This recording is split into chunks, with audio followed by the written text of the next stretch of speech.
concept du musée de l'eau, c'est quoi? C'est de dire que le musée, c'est tout ce qui est en rapport avec l'eau, notamment les ustensiles, les récipients, les objets qui peuvent être en lien avec l'eau et aider l'homme à le transporter, à le stocker, à l'accueillir et à faire de lui un lien avec Dieu, avec son environnement. C'est tout ça que j'ai essayé de mettre dans ce petit espace muséal.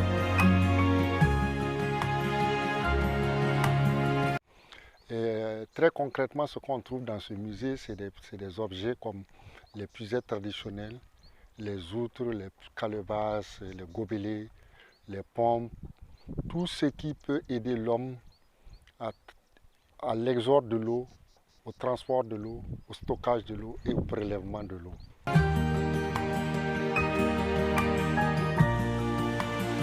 Je suis venu à créer le musée de l'eau parce que je me suis dit que l'idée que les gens se font de l'eau est une idée assez incomplète, qu'on ne valorise pas l'eau dans son patrimoine. C'est-à-dire qu'on voit l'eau seulement en tant que liquide, mais on ne voit pas l'eau aussi avec son patrimoine. Donc c'est pour ça que moi, au niveau du musée de l'eau, j'ai estimé qu'il fallait faire un musée qui parle et du patrimoine, matériel et immatériel, mais qui fait le lien aussi avec la sociologie, l'anthropologie, la cosmogonie, la politique, l'histoire, la religion, ainsi de suite.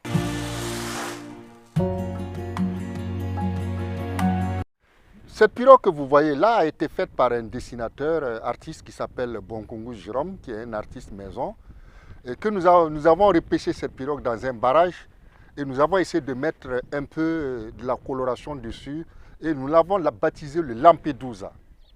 Lampedusa, c'est cette petite île sur laquelle beaucoup d'Africains pensent qu'il faut y aller parce que le salut se retrouve de l'autre côté. L'Europe est la prétendue Eldorado. C'est pas vrai et ce ne serait pas vrai parce que toutes les richesses sont en Afrique. Si les gens vont en Europe, c'est parce que nous avons un problème de gestion et de gouvernance, un problème de démocratie, un problème de mauvaise gestion des ressources humaines, des ressources financières et des ressources minières et minéralières. Alors là, on a une pompe éolienne. Éolienne, ça veut dire qui renvoie au vent. Et le vent, dans les pays comme le Burkina, les pays sahéliens, on a au moins 7 mois où on a beaucoup de vent.